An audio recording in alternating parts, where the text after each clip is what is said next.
Oh, Jean-Pierre, bonjour. Ah, bonjour, monsieur. Ça va? C'est bien. Dans le sud du Cameroun, OK, go. Erwan de Kéros est à la recherche d'épices d'exception.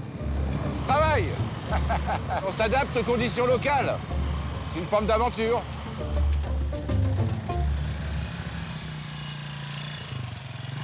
Cela fait 25 ans qu'il parcourt la planète à la recherche des poivres les plus rares.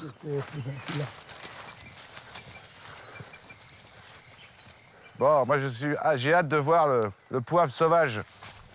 Si Erwan est venu jusqu'ici, c'est que le Cameroun produit une petite baie, hors du commun. Ah, c'est ça, là? Génial. Et j'arrive pas à voir s'il y a des fleurs, là. Le poivrier est une grande liane qui pousse en hauteur. Il monte très très haut et en fait les fleurs, les fruits sont tout en haut. Donc monter, on est quoi, à 15 mètres à peu près. Hein. C'est très escarbé en bas, c'est pas du tout, c'est pas simple. Il y a peut-être des gens qui sont capables de monter quand même. Monter, bon là je sais pas, c'est pas évident. Bon, apporte-moi une échelle, j'y vais. Impossible de cueillir le poivre si haut. En plus, il n'est pas encore mûr. La fleur est là.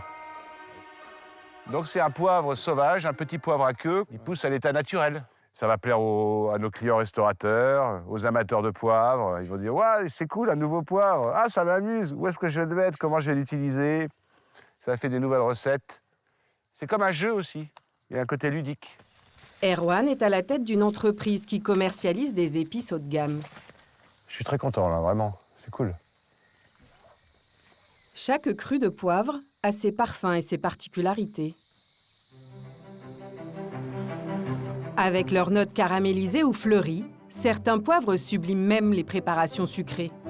Mais encore faut-il choisir le bon, car il en existe des milliers de variétés.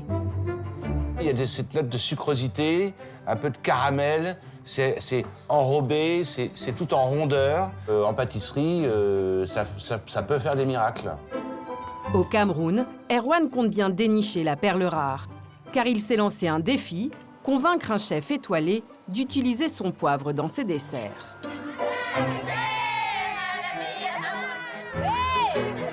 Peut-être qu'un jour, le poivre détrônera la vanille, qui reste aujourd'hui l'épice la plus consommée au monde. Mais la production est faible. Alors les exportateurs comme Stéphane doivent se battre chaque année.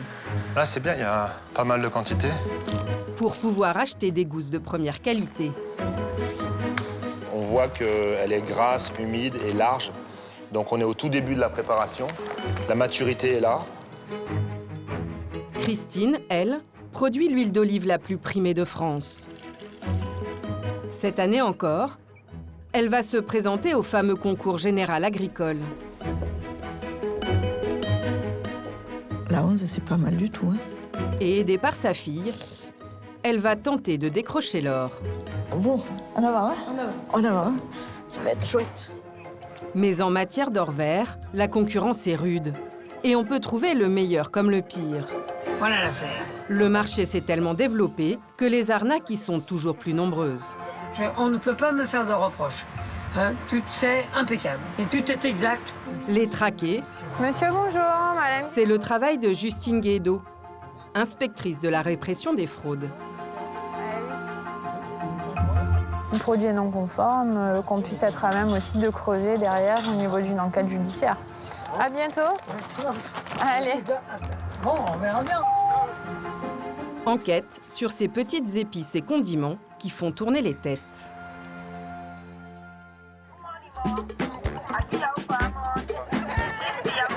À l'ouest du continent africain, le Cameroun.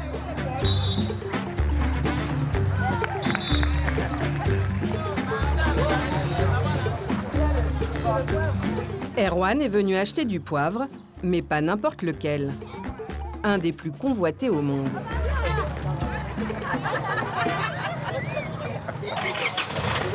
OK, go. Toujours ces collines caractéristiques de Penja et cette région volcanique, des terres très riches. La région de Penja produit du poivre depuis 25 ans. Ce matin, il a rendez-vous dans une plantation. Ah, ok. Attends, bouge pas. C'est à gauche. Pour s'y rendre, il faut emprunter des pistes pas toujours très praticables. C'est pas 4x4 en fait. 4-4, Hein? c'est un problème. Ok. Là, on n'a plus le choix. Voilà, un peu à gauche, là. T'arrêtes. Pour parcourir 20 km, Là, faut pas trop s'arrêter. Vas-y. il va lui falloir plus d'1 heure. Ok, go, go, go. Moi, j'aime pas trop. Hein. Voilà. Vas-y, vas-y, vas-y, vas-y, vas-y, vas-y, vas-y, vas-y, vas-y. Ça se mérite, le poivre. Là, je pense que c'est là, en fait. Après quelques embûches, il arrive enfin. Bonjour, René. Ça va bien? René est un pionnier de la culture de poivre de Penja, à la tête d'une exploitation de 40 hectares. Erwan compte sur lui pour trouver son trésor. Un poivre noir qui s'accorderait parfaitement avec la pâtisserie. Comment ça se présente? Ben, je crois que ça va aller. Ouais. Par rapport à d'autres plantations, chez nous, il y a une bonne floraison. Hein, Ouais. parce qu'il y en a d'autres. C'est chargé, on dirait. Hein. Pour cultiver la liane de poivrier, on la fait grimper sur de grands tuteurs. Elle pousse dans les régions chaudes et humides. Voilà. Ça, c'est c'est la fleur du poivrier. Avec le temps, cette fleur va se transformer en une grappe de poivre. Il se récolte 1 fois par an, au mois de novembre.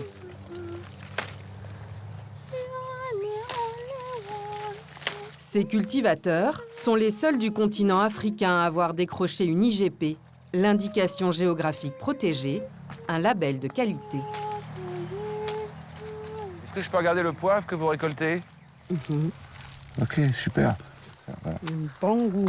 Hein? Les poivres de Penja sont très bien, très bien. Vraiment, c'est Dieu qui nous a donné. C'est Dieu qui vous a donné. Oui, c'est Dieu qui nous a donné. Le degré de maturité à la récolte, c'est fondamental. Ici, vous voyez, cette grappe est très verte. Et si je presse avec le pouce et l'index, il y a un liquide qui sort, c'est-à-dire que le grain de poivre n'est pas encore formé. Et donc, c'est trop tôt pour le récolter. Erwan recherche un poivre à la fois puissant et fruité. Ok, ça c'est bon, ça aussi, non? C'est bon, c'est Hein? très bon. Oui. Voilà, S'il est ramassé trop vert, il sera Voici, trop là. piquant pour les desserts. voilà c'est bon. Bien bon, Ok. même si c'est C'est bon. même mieux que là-bas en bas. Très joli aussi. Ah bah c'est bien. Voilà, donc là c'est intéressant. On a vraiment là 3 niveaux de maturité différents.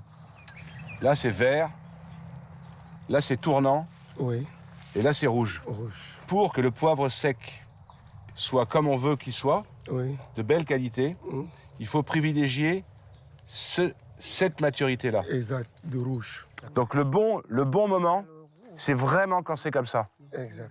Et ben c'est encore plus. Ces grains ne sont pas encore consommables. Il faudra les préparer. C'est difficile. Merci beaucoup, mesdames. Merci aussi. Les cueilleuses ont beau être de fines connaisseuses de ce poivre, elles ne sont pas convaincues par le projet d'Erwan. Non, nous, on fait la sauce tomate pour manger du riz. Ok, et on met du poivre de Penja dedans. Oui, dans Ok. la sauce tomate. Est-ce que vous avez déjà utilisé le poivre de Penja avec des ananas? Non. La papaye?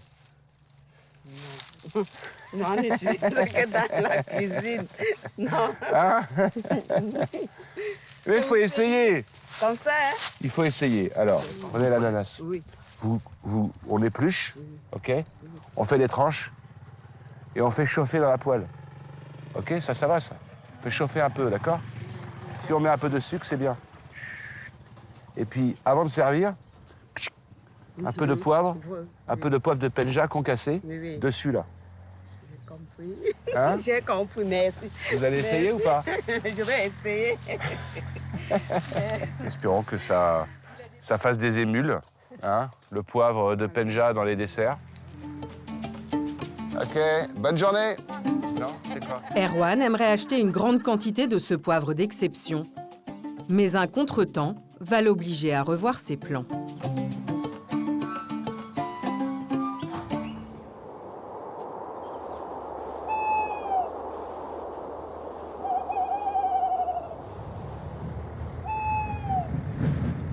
Cueillir le fruit au bon moment, c'est un pari pour de nombreux producteurs. Et c'est parti. À Lançon de Provence, Christine Chélan est à pied d'œuvre.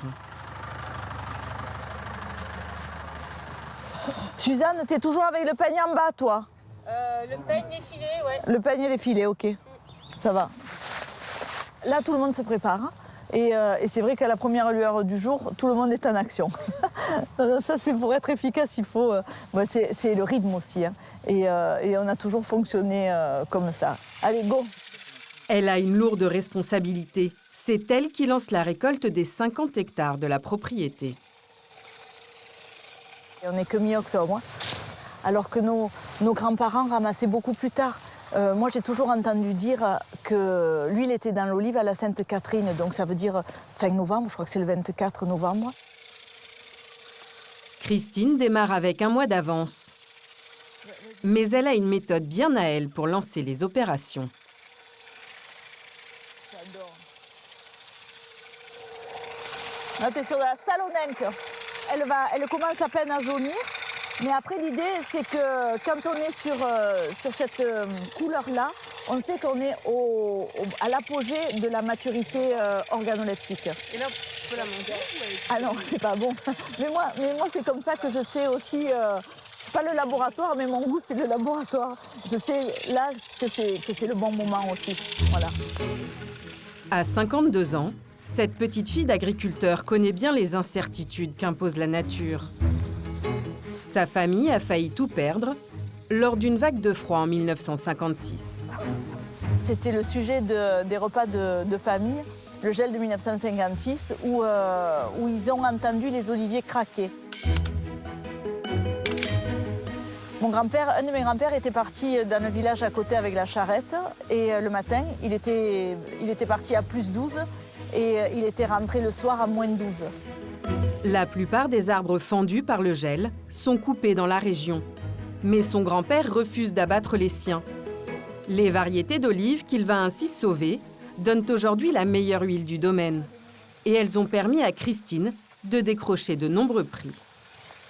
Ça, c'est la Glando. C'est une des variétés reines, que je juge parmi les plus belles variétés de la France. La Glando, là, à ce stade de maturité, va donner une huile très artichaut crue qui va être intéressante. Et donc ça, c'est mes variétés reines avec lesquelles je vais composer les huiles que j'espère obtiendront une médaille. Allez, comme au bon vieux temps. Sitôt cueilli, sitôt pressé. Chaque année, le domaine de Christine produit 200 000 bouteilles. Un nectar haut de gamme que ces médailles permettent de vendre un peu plus cher. Mais pour être primé, il ne suffit pas de ramasser les fruits à bonne maturité. C'est magnifique! Christine a encore beaucoup de travail pour obtenir un or vert digne de la médaille. D'autant que cette année, elle a décidé de choisir l'huile parfaite avec l'aide de sa fille. Et cela pourrait lui compliquer la tâche.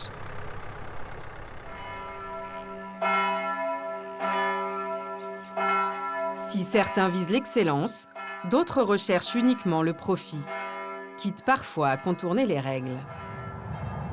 Ces petites routes du Vaucluse, Justine Guédot les connaît par cœur. Inspectrice de la DGCCRF, elle s'est spécialisée dans la traque aux fraudeurs de l'huile d'olive. Allez, merci beaucoup. Bonjour. Bonjour. C'est pour? Madame Guédot, service des fraudes. Oui. C'est pour un contrôle. Pour une? Pour un contrôle. Allez-y. Merci. Je vais rentrer. Sa visite n'est jamais une bonne nouvelle. Elle a le pouvoir de mettre des amendes et peut demander la fermeture d'une exploitation. Oui, Non, je vais juste jeter un œil du coup. Cet homme presse les olives des petits propriétaires voisins.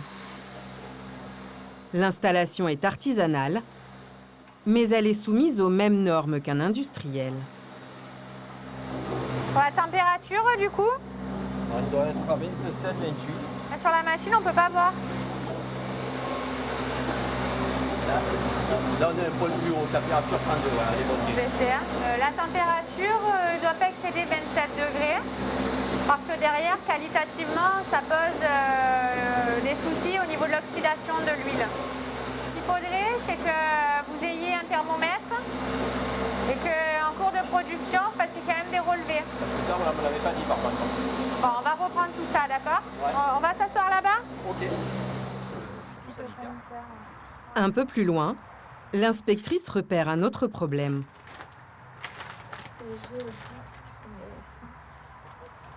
Sur les bidons, nous, ce qu'on vérifie, c'est l'aptitude au contact alimentaire. Alors, on peut regarder déjà. Je vais regarder la note si je prends un site chez eux. Donc 5 litres, voilà.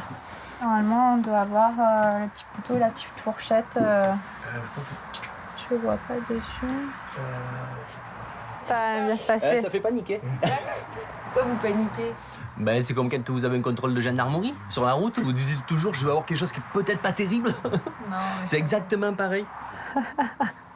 Bleu, blanc, rouge, déjà, c'est... je trouve même plus mon adresse mail tellement. Ah, bon. Ah, ça y est. Je vais Asseyez-vous, juste asseyez-vous. m'asseoir. Vous faites peur aux gens alors juste. Bah un peu de peur, il en faut bien. Après... Je sais pas si c'est de la peur, peut-être on dit plus de genre d'angoisse, quoi. Un peu de stress, un peu de stress. Un plastique non adapté peut être mauvais pour la santé. Là, je suis en train de penser qu'ils sont en train de faire une prison à Saint-Saturnin, normalement. Donc, je serai pas loin de la maison, peut-être. J'espère pas qu'on en arrivera là. Ouais, j'espère pas non plus. Mon fils, il est jeune encore. Il a besoin de son père. Heureusement, il va trouver la facture d'achat. Les contenants sont bien faits pour l'alimentaire. Ça s'appelle un avertissement. Il faudra quand même acheter un petit thermomètre laser. C'est ça, Voilà. c'est celui pour les enfants, quoi. Cet artisan a 1 semaine pour se mettre aux normes.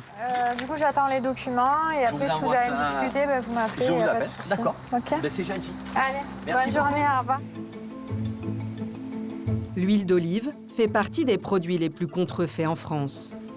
Alors l'inspectrice se fait un point d'honneur à ne rien lâcher. Bonjour, Madame Guédot, service des fraudes. Bonjour. Vous me reconnaissez? Oui, tout à fait. Ce moulin est connu dans la région. Il a gagné des prix dans plusieurs foires. Sur les concours, on regarde les cuves qui sont primées parce qu'on a aussi une fraude potentielle sur les produits médaillés. Vous êtes médaillé pour une cuve et puis vous en conditionnez 3 avec la médaille. Et ça, c'est une médaille. Seule la cuve ayant obtenu la médaille peut être vendue avec le macaron et pas une bouteille de plus. AOP Provence. Donc là, si je veux retrouver les 1298 litres. Ouais, ils sont vendus au fil des carnets. Vous l'avez du coup le carnet pour l'année dernière? Combien vous en avez des carnets? 5, vous devez avoir les ventes là. Les 1298 litres ont été vendus à la bouteille. Allez, on commence par le premier. Si vous voulez. Elle va les rechercher dans ces centaines de pages griffonnées. 18,03. Ok. Donc là, vous avez 8 bouteilles. 8 bouteilles. Le 2 juin, 4 bidons de 5 litres. Putain. Jamais la productrice n'aurait imaginé se lancer dans une telle exploration. Le 16 juin, 3 litres. Il y en a encore avant? Il faut que j'aille prévenir ma famille que je vais être en retard pour manger. Voilà. Il reste encore 1200 litres à trouver. Il reste combien? 1200 litres à trouver. Imperturbable, Justine Guédot mène son enquête. Une bouteille de 75, un bidon de 2 litres. Et il va lui falloir des heures pour déterminer si ce moulin a fraudé en vendant une huile faussement primée. Une bouteille.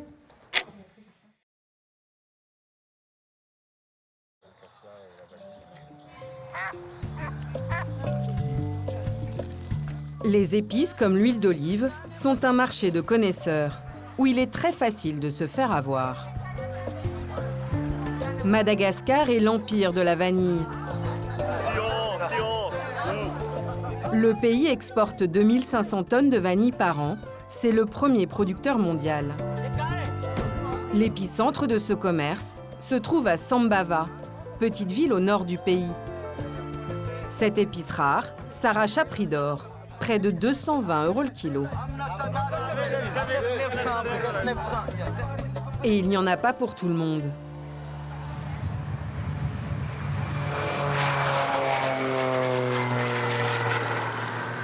Des règles que connaît bien Stéphane Lévesque. À 46 ans, ce négociant travaille pour le compte d'un des leaders mondiaux de la vanille alimentaire. Bonjour. Ça va? Pour être sûr d'avoir du stock, il a pris le risque d'acheter à l'avance la marchandise, sans même l'avoir vue. Il la découvre pour la première fois. Là, on est sur les premiers arrivages de la vanille verte qu'on a acheté cette année dans nos associations paysannes. Donc, on a acheté à peu près un peu plus de 300, entre 300 et 350 tonnes cette année. On voit que la vanille est déjà très mature. Stéphane a dépensé des millions d'euros. Il va enfin savoir si la qualité est au rendez-vous. Là, c'est bien, il y a pas mal de quantité. On voit qu'elle est grasse, humide et large. Donc, on est au tout début de la préparation.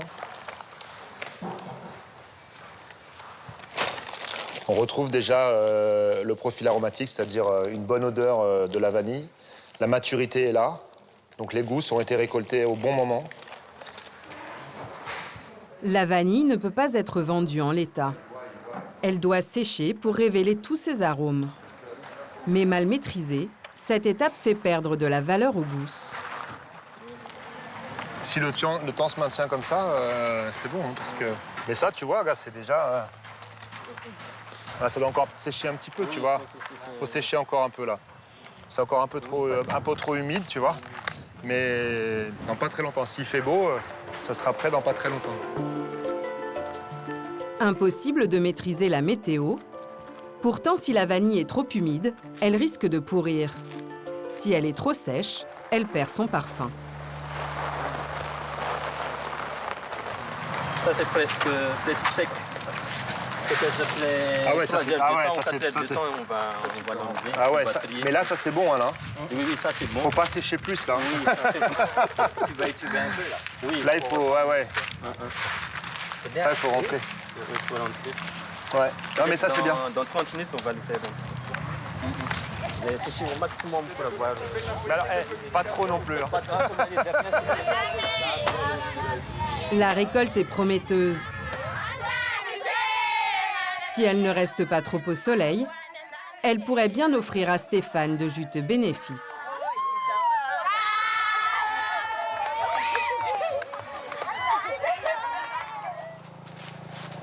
Avant de rentrer, le négociant a une dernière obligation. Car acheter de la vanille se joue d'abord sur le terrain.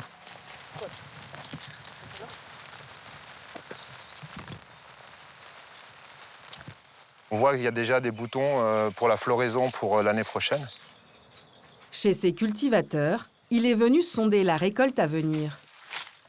Entre négociants, la concurrence est rude.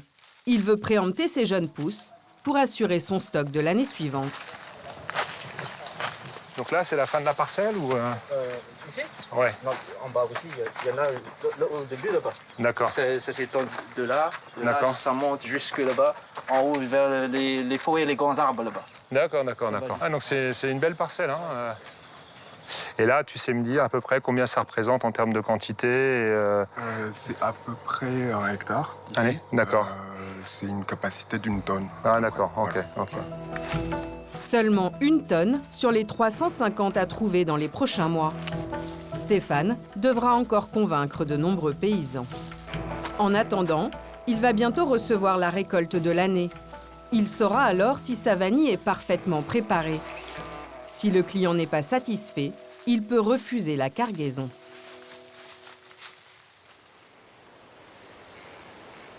En Provence, la journée est décisive pour Christine, la productrice d'huile d'olive. Mets-toi là, après. Elle va créer son huile de concours. Et pour la première fois, sa fille Charlotte, 24 ans et œnologue, va l'accompagner. Sur ça, on a quand même les très jolis. Après, on va sur des fruités mûrs. Et là, l'objectif étant quand même de faire notre assemblage à OPX. Chaque bouteille contient l'huile d'une parcelle et a ses propres parfums. Comme le vin, elles vont tenter de les assembler pour obtenir l'alchimie parfaite. On la veut la plus persistante qui soit en bouche. Pour moi, une amertume autour de 1,5 max. Et une ardence, on peut aller jusqu'à 3. Oui. L'ardence, c'est le côté piquant de l'huile. Allez, amuse-toi. Aussi. Oui.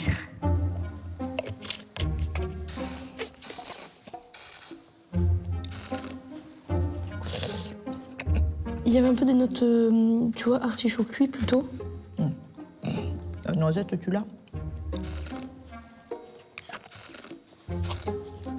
Oui.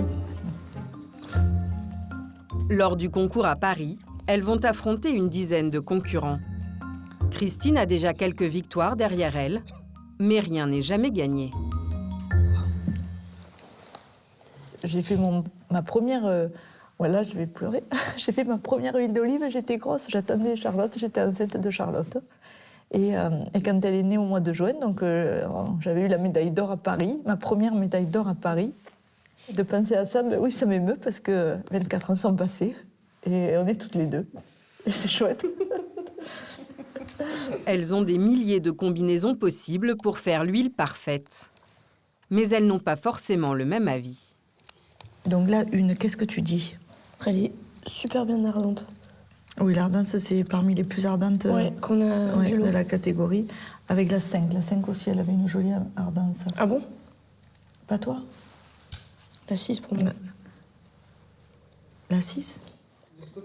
La maman de Christine vient jouer les arbitres. Allez, à toi l'honneur.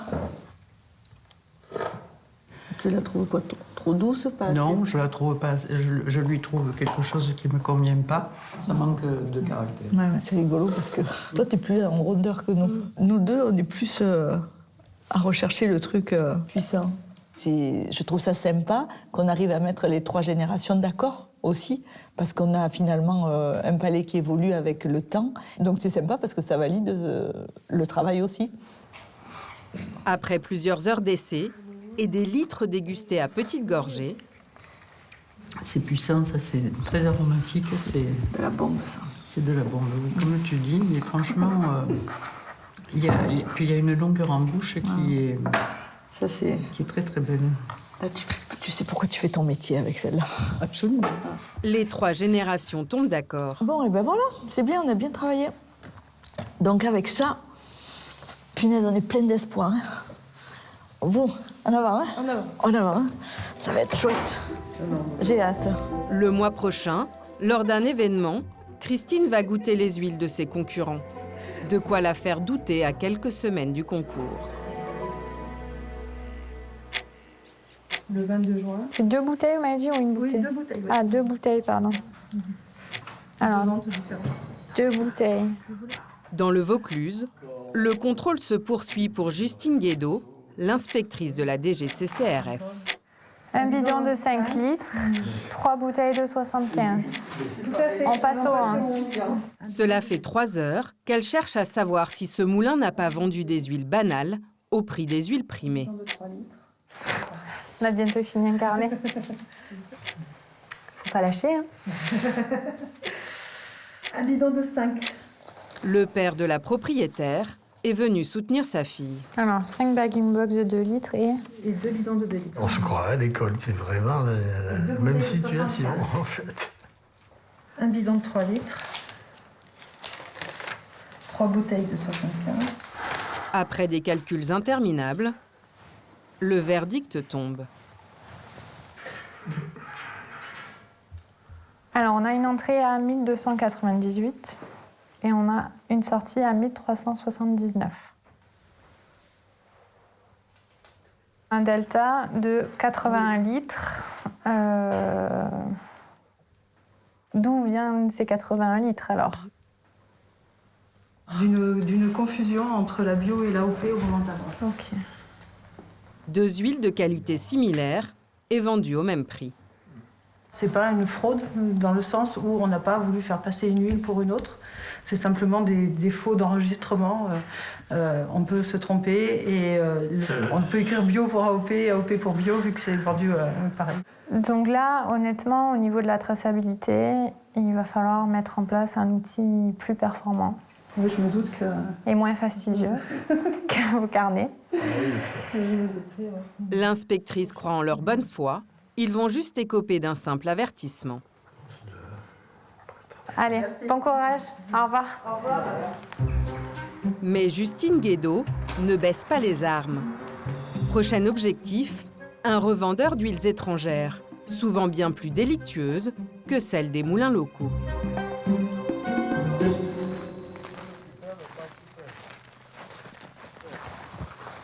De son côté, au Cameroun, Erwan risque d'avoir une mauvaise surprise. Pour obtenir un grain de poivre prêt à consommer, il faut 6 mois de préparation. Car ici, tout est fait de manière artisanale. Il faut être costaud, là. Hein. Après 5 minutes dans l'eau chaude... Donc, c'est-à-dire qu'on le bout pour le stabiliser. C'est pour fixer la couleur et pour des raisons de conservation. Voilà. Alors, est-ce que ça change un peu la couleur? Ça a commencé un peu à noircir. Ça sent bon, d'ailleurs. Hein. On le sent déjà. Ah là là là là. Ce poivre, c'est exactement ce qu'il cherche. Reste à le sécher au soleil.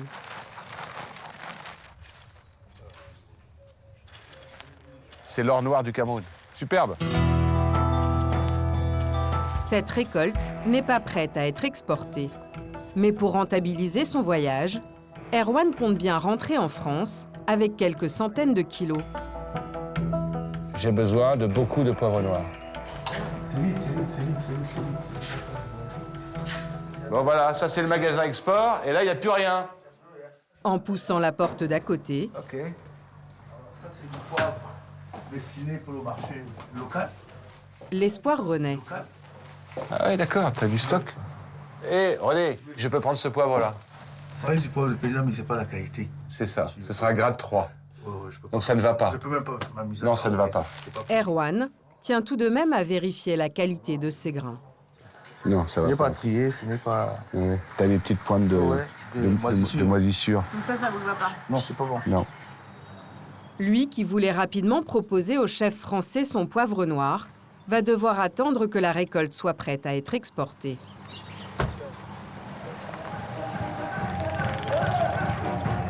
Loin de se laisser démoraliser, le chasseur d'épices profite d'être au Cameroun pour mener une dernière expédition.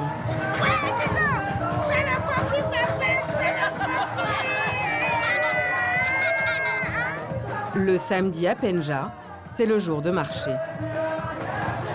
Waouh. Bonjour.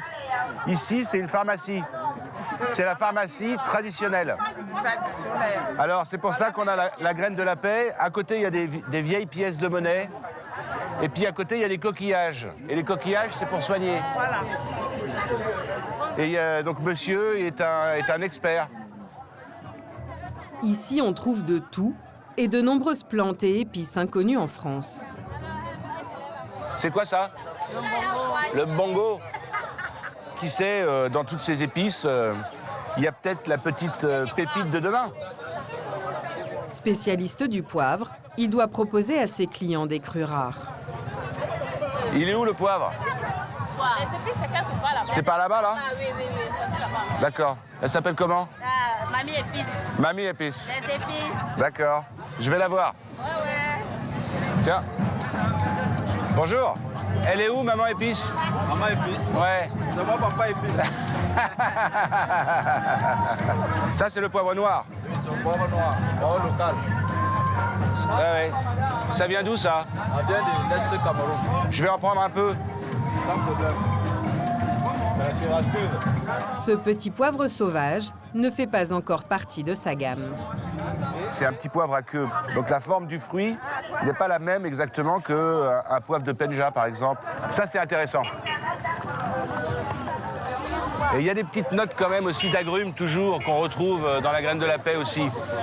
Donc ça, pour moi, c'est des sources d'inspiration. Et donc en France, j'irai montrer ça à quelques clients. Ils vont voir ce qu'ils peuvent, on va voir ce qu'on peut en faire. D'ici 2 mois, il devrait recevoir la livraison de son poivre de Penja. Il lui restera alors à relever l'autre partie de son défi, convaincre les plus grands chefs de marier cette épice à leur dessert.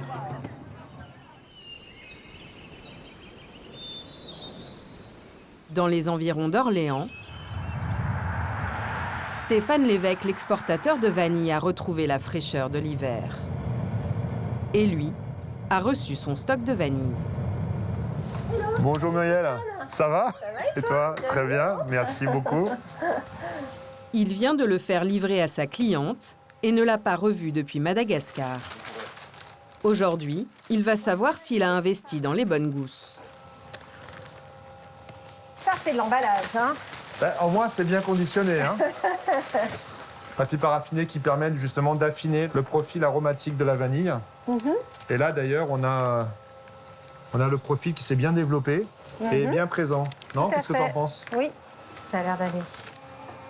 Mais respirer les gousses ne suffit pas pour que cette vanille soit validée par la cliente. Pour l'instant, j'ai pas de crainte de retour de marchandises tout de suite en tous les cas. Tu veux qu'on en parle avec notre contrôle qualité? On peut. Allez, on va aller les voir? Avec plaisir. C'est parti.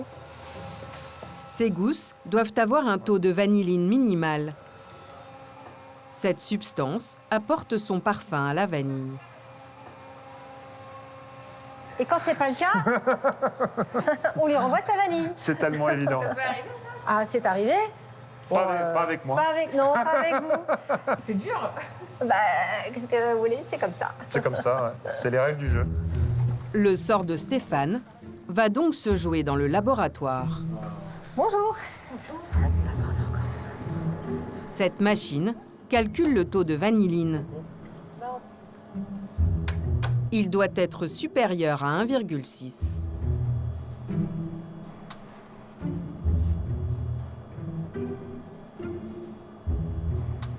Bah voilà, elle est là. Ça, c'est le pic de vanilline. D'accord. Ben là, on est à. J'ai cru entendre qu'on était à 1,8 de vanilline. Donc, non, pour moi, c'est en effet, c'est une confirmation de la qualité qui a pu être exportée et qui correspond à nos attentes et aussi aux attentes du client. Mais c'est important, oui, que ce taux soit élevé. Sur ce lot-là, on a un très bon taux, on est presque à 9%. C'est la très belle qualité de vanille, c'est entre 1,7 et 2 et quelques. Voilà. Stéphane peut souffler.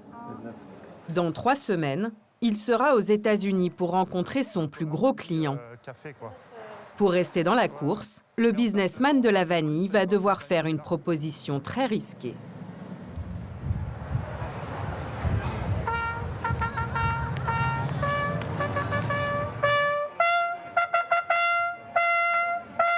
À Aix-en-Provence, la fête de l'olive bat son plein. Christine a revêtu ses habits de gala. La cigale et le rameau, des symboles de la Provence. Voilà. Chaque automne, la confrérie des chevaliers de l'Olivier intronise ses nouveaux membres.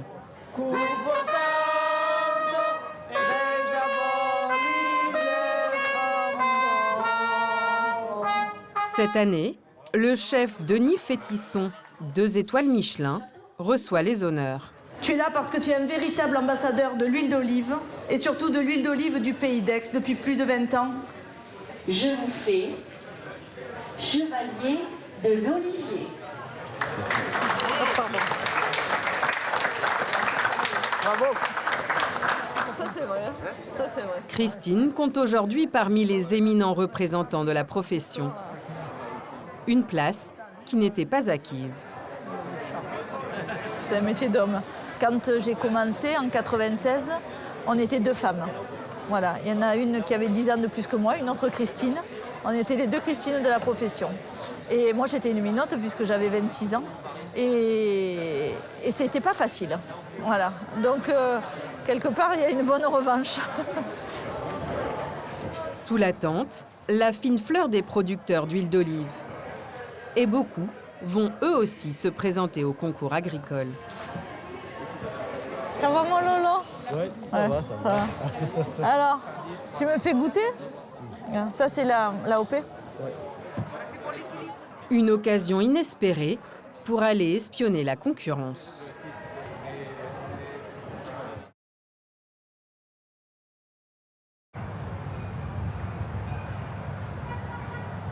Alors, tu me fais goûter?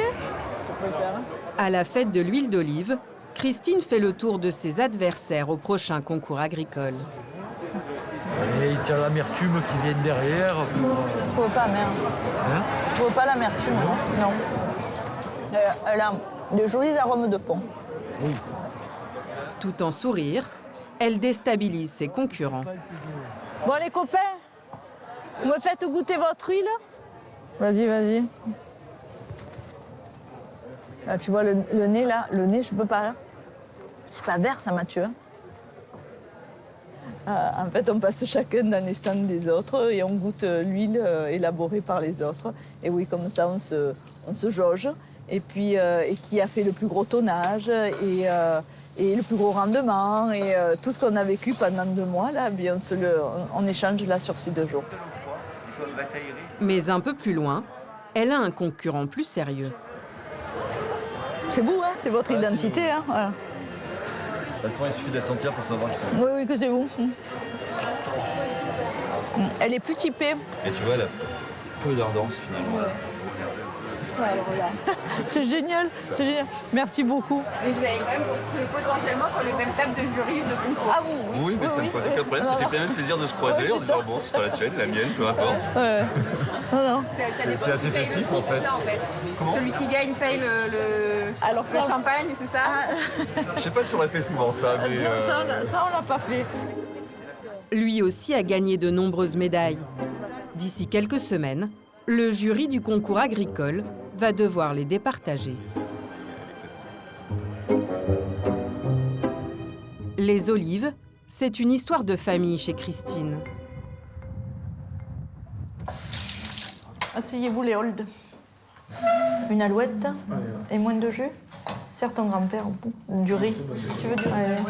Et je rêve, je vois encore des olives là. Oui, il y a encore des olives. Oui, ça c'est une recette très provençale, les alouettes. T'en as encore? C'est des alouettes sans tête. Alors Et avec les doigts. C'est pas des petits oiseaux, c'est juste de la viande du bœuf qui est farcie. Et bien sûr qu'il faut des petites olives pour agrémenter. Et d'ailleurs, j'en ai pas assez. Voilà. Est-ce que vous pouvez faire un repas sans olives? Oui. Oh oui, quand même, ça nous arrive. Pas sans huile d'olive. Sans olive, oui, mais pas sans huile d'olive. Ça, elle est toujours à table, l'huile d'olive. Voilà, ça, c'est la réserve familiale. Charlotte est la 6e génération à se consacrer à ce trésor provençal. T'es prête? C'est magnifique de les voir toutes les deux là, bien sûr.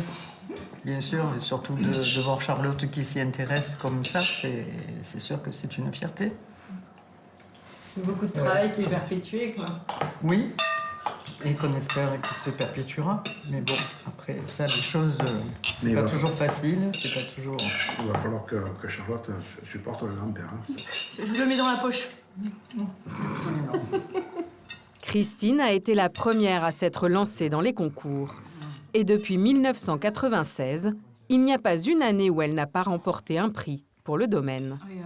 C'est Christine qui a démarré le moulin on venait juste de monter. Et dès qu'on a présenté nos huiles au concours général, ça a toujours été le gagnant. Médaille d'or à Paris. À Paris, et je dirais que sans fausse modestie, il n'y a pas de moulin de France qui ont le résultat que l'on a au concours général. Le palmarès de Christine. Hein. Des parents admiratifs de leur fille. Donc c'est une chose qui ne se disent pas, ça, qu'on est fiers les uns des autres. J'espère que je saurai davantage le dire avec ma Charlotte, mais non, oui, c'est bien, c'est une belle aventure. Une aventure qui se soldera peut-être par une médaille commune le mois prochain. Je crois que j'ai pas été généreuse en huile d'olive. De quoi rendre sa famille encore un peu plus fière.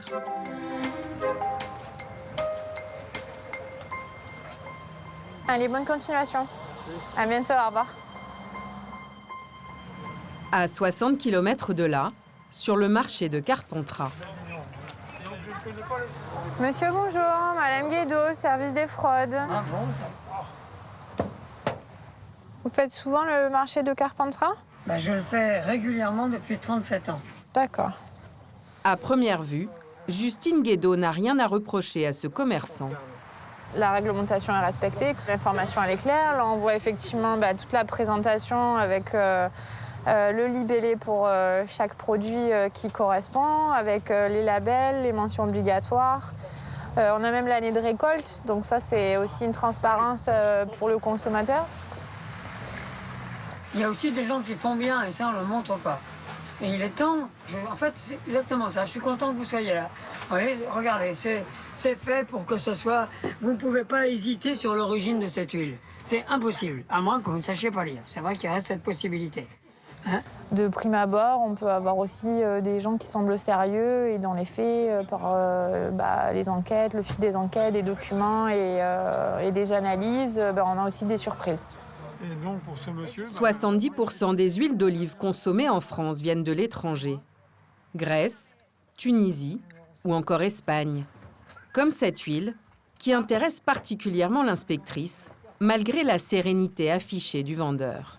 Je vais faire un prélèvement. Oui. J'avais dans l'idée de prendre celle-ci. Ouais. On l'a fait cette année. Parce que moi, je peux faire des prélèvements aussi. D'accord. Est-ce que ça vaut le coup de recommencer? Ah bah oui, comme ça on pourra voir. Cette huile est vendue comme bio extra vierge. Non. Là, on va aller dans mes imperfections. Ah.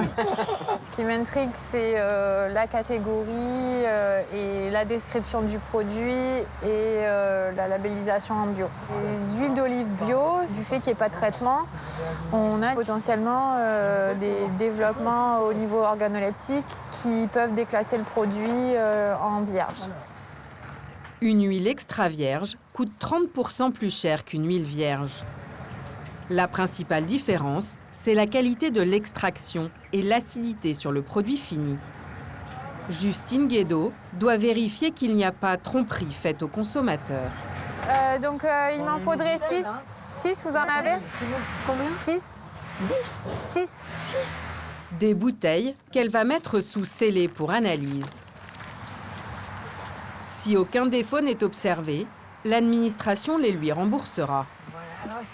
De quoi rendre le commerçant nerveux, qui se dédouane sur son fournisseur. Je suis méfiant avec lui. Ouais. Je trouve qu'ici, il peut me rouler. Ouais, ça m'inspire pas, quoi. Donc, quand c'est... c'est pas mal qu'on le contrôle. Si le produit est conforme, il n'y a pas de souci. Si le produit est non conforme, qu'on puisse être à même aussi de creuser derrière au niveau d'une enquête judiciaire. Bonne continuation, monsieur. Merci. À bientôt. Ça marche. Bon, on verra bien. Au revoir. Mais quelques semaines plus tard, après analyse, l'huile vendue n'était pas extra vierge comme indiqué sur la bouteille, mais vierge. Une arnaque courante, mais qui peut coûter cher aux commerçants, jusqu'à 300 000 € d'amende et 2 ans d'emprisonnement. Pour cette fois, le vendeur devrait s'en tirer avec un simple avertissement. L'année dernière, une huile sur 2 prélevée par des inspecteurs de la répression des fraudes était non conforme.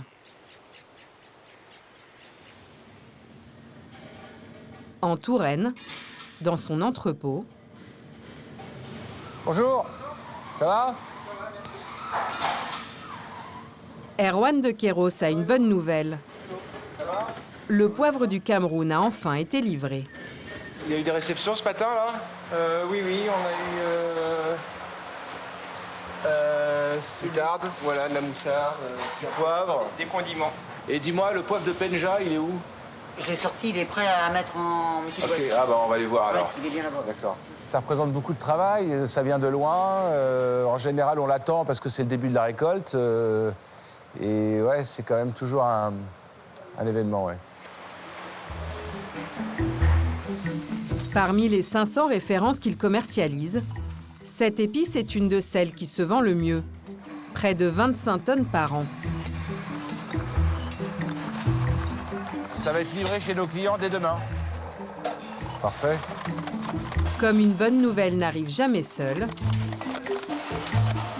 il est attendu en cuisine. Bonjour, chef. Bonjour, Erwan. Ça va bien? Ouais. Au restaurant des Hautes-Roches, près de Tours, Didier Hédon, chef étoilé, a été convaincu par l'idée d'Erwan. Associer le poivre aux saveurs sucrées. Le poivre, c'est vrai que c'est pas forcément quelque chose que j'avais envisagé de mettre un jour sur un dessert, mais on y arrive petit à petit, ça fait son cheminement et c'est intéressant. Allez, impec. Ça c'est joli, ça chante. Le chef a créé une recette d'ananas rôti au poivre de Penja. Ce qui est marrant, c'est qu'au Cameroun, il y a énormément d'ananas. Exactement, alors Hein? qu'au début, je n'étais pas parti, tu vois, j'y avais pas pensé. Et c'est tout à l'heure en sortant l'ananas, je dis, Cameroun. Le poivre est ajouté à la fin de la cuisson. Cette épice perd son parfum si elle est trop chauffée. Hop, une glace vanille, voilà. Et là, on va remettre un tout petit peu de poivre. Vas-y, c'est pour toi. Voilà. Ça pepse bien. Ouais. Excellent. Génial. Ah, on a mis 3 petits, C'est vraiment bon. Ça excite les papilles, ça excite aussi l'esprit parce qu'on se dit tiens c'est marrant le poivre et comme on a tous l'idée du poivre ramené à la viande, assaisonner une viande, mettre une viande en marinade avec du poivre et là on est sur le dessert, on est avec l'ananas. Le poivre dans tous ses états, dans tous les desserts. Voilà. Mission réussie pour Erwan. Mais le chasseur d'épices pense déjà à poursuivre son tour du monde et rêve d'Indonésie à la recherche d'une baie sauvage.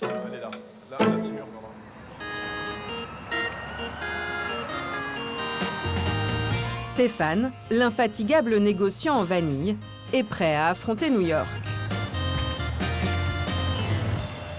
Le footing, ça me permet déjà de me réajuster par rapport au décalage horaire, ensuite d'évacuer un petit peu la pression, et puis d'arriver en forme et d'être détendu par rapport à mes clients.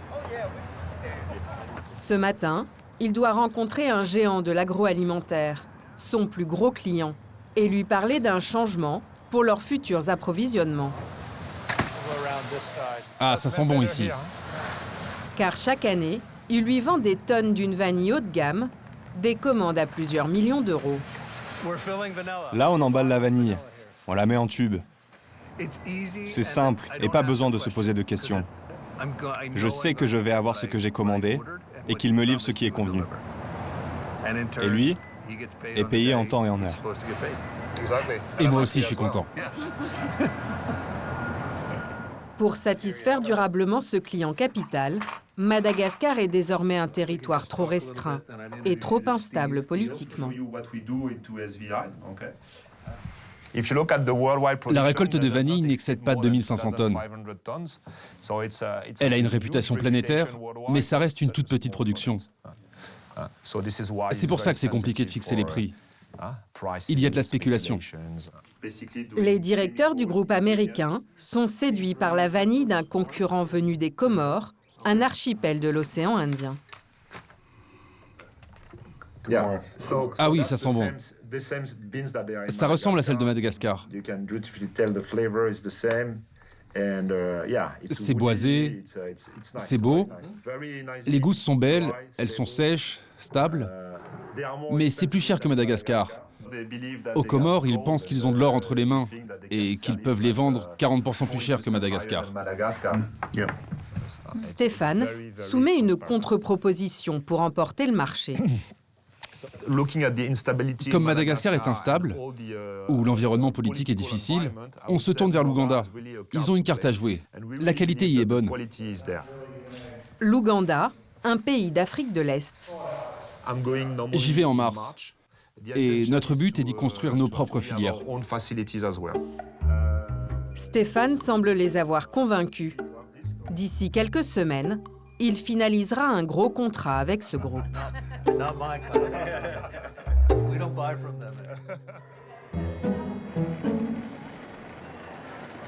À Paris, au Salon de l'Agriculture.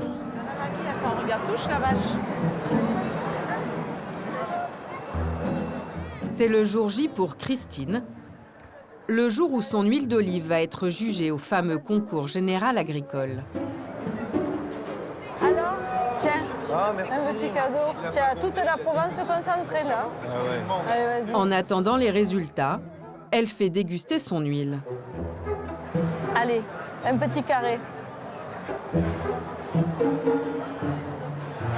Bon, très bon, bravo. C'est bon, hein. Vous savez qu'elle attend les résultats du concours, là? On passe un concours... Mais normalement, elle aurait déjà dû gagner. Ah ouais? Ah, vraiment, c'est bon. Je vous jure, c'est très bon. On attend impatiemment quand même les résultats. Chaque année, ouais. De l'autre côté du salon, le jury est en pleine dégustation.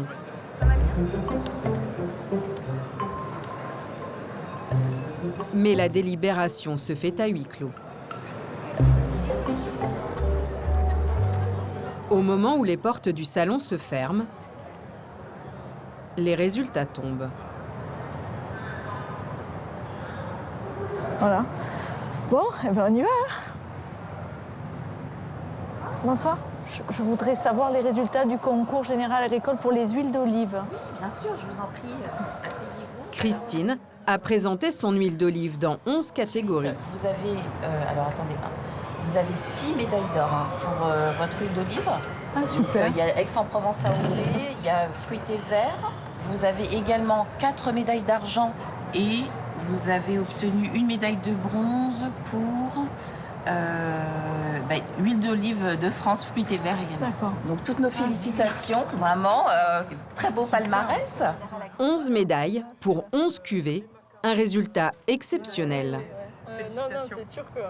Vous sont émus, Christine? Ben oui, mais je crois que chaque année, finalement, c'est la même chose.